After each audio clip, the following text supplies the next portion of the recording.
you ever feel like hegemony rules everything around us? That the market has infected every aspect of human existence? And even our interpersonal and romantic relationships are just becoming new transactions on the emotional market? Hi, this is Unpopular Front. I'm Ben Udish, and thank you for watching or listening. This is a podcast, and sometimes I'm doing YouTube videos like the one I'm doing now. As you can see, I'm dressed like leftist Tim Pool. That guy sucks. That's really all I have to say. Can't believe he was at Occupy.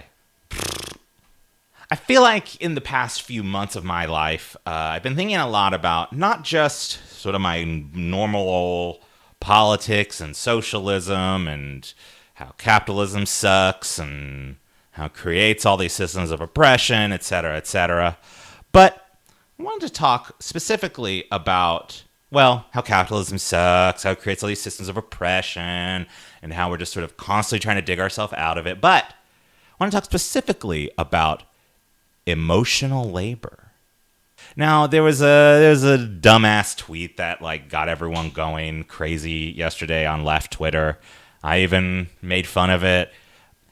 It's important, I think, for us to note kind of what is emotional labor and maybe how hegemony, meaning basically how the status quo will define how things become manifest in our lives, and sort of how I think the discourse around emotional labor shows how capitalist realism is just drowning us. First off, with emotional labor, I believe the term is mostly associated with fields of anthropology. I know Silvia Federici of Caliban and the Witch has spoken at length about it. And I do think, although there is some controversy about this, but I think there is a definite place for this kind of conversation, especially in the workplace. Regardless of your identity, in many jobs, your boss is going to demand weird emotional things. In my own experience as a childcare worker, to give an example of an old daycare preschool that I used to work at, when I was a float teacher, meaning sort of an assistant teacher, I would go between the different classrooms, but it meant I was a little bit lower on the hierarchy than the lead teacher. The lead teacher was the one who, was in the room the whole time and sort of set the tone for the age group. And especially in caring professions, as we call them, there's a lot of emotional work that happens that is not even sort of what people consider emotional labor. Just sort of working with kids and their very crazy emotions, especially toddlers and 3-year-olds. Holy moly. People will be pushed and people's emotions will flare up, and there will be so many emotions, as they say on The Bachelor. There will be some transference that happens, and as a worker, and especially someone who may be a little bit lower on the hierarchy, I might have to sort of help manage both emotions, the emotions of the children and the emotions of the other teacher. Or you could have a boss who's just really needy. That is just another aspect of work for a lot of people. And there also are ways that the discourse around emotional labor also ends up touching on interpersonal relationships, especially in heterosexual romantic relationships, right? This idea that men are not as emotionally capable, I guess, and are then not as capable of handling the emotions of being in a relationship, right? Or that we don't go talk to our friends about our feelings. I'm a soft boy, so I do, but I only talk about that with other soft boys. This is a challenge.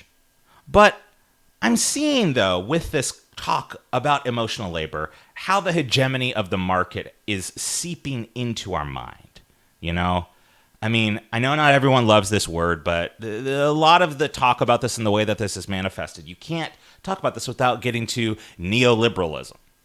And neoliberalism is, in this context, and I feel like in 2019, is less about sort of a very specific ideology, but it's more just about this sort of the hegemony of the market, meaning everything that we do is trying to become commodified and turned into some kind of market structure.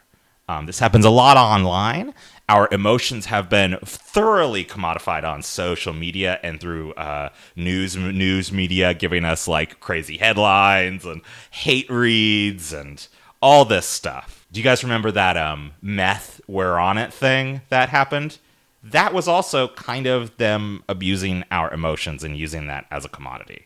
Because it was like so crazy and weird, and everyone was like, oh my God, that's so bad. And it just got them more attention for their anti-meth campaign, which I guess good on them. Don't do meth. And the way that this idea of relations becoming more and more like the market is very, very much so shown in a certain kind of discourse around emotional labor. You see more and more people are turning interpersonal relationships into business transactions. I hear all the time about people who are like, well, they don't give me back what I give them. Or that someone sort of drained me and now I don't have anything. Sort of scarcity. And it is true. There are absolutely psychic vampires out there. And maybe this is just because of the hegemony of the market in our thinking, we need these ideas to sort of express this feeling.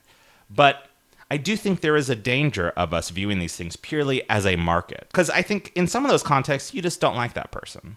Or you just don't want to be friends with them, but you're sort of using a market reason for that. The tweet that got everyone kind of going on this emotional labor thing was a tweet by Melissa A. Fabello, PhD. Never trust someone on Twitter or really anywhere that puts in their display name their like PhD. Just saying. Just a little skeptical. I understand you worked hard, but it feels like you're pulling rank, and I don't think people really like that. Just saying. I want to chat briefly about this text I received from a friend last week. Do you have the emotional/mental capacity for me to vent about something medical/weight related for a few minutes? I understand that maybe some people don't want to hear about their friends' problems. I get it. But there's like many levels of gates you gotta go through with this friend. It feels mildly abusive. Here's what Fabello says. Here's why that text was really, really important. 1, it acknowledges that I have limited time and emotional availability. It asks permission to vent rather than unloading without warning. It notes the content of the conversation, which could be triggering for me. It gives a clear sense of expectations for the conversations. It gives me an opportunity to say yes, no, or counteroffer. That's the word I wanted to get to. Counteroffer. I get it.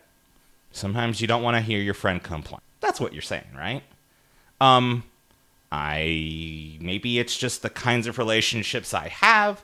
Maybe I'm not as triggered by certain things, but if my wife was going to call me about something like that, she wouldn't need to create that kind of barrier. If my best friends if they wanted to say that, it wouldn't be a big deal to me.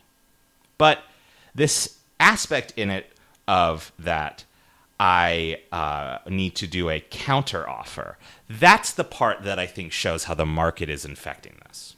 Because, yes, people maybe need space. But also, I think if we create this kind of sense where everything sort of we need to be waiting for people to be perfectly ready to hear our problems, I think it can allow us to feel like our problems are too much of a burden for other people. I could see how this discourse could make someone feel like they have a poverty of worth. And with that poverty of worth, that means that their problems don't really matter that much because it's too triggering to someone else. Or it's too frustrating to deal with it. Too often, friends unload on me without warning. which not only interrupts whatever I'm working on or going through, but also throws me into a stressful state of crisis mode that is hard to come down from. Unless it is truly an emergency,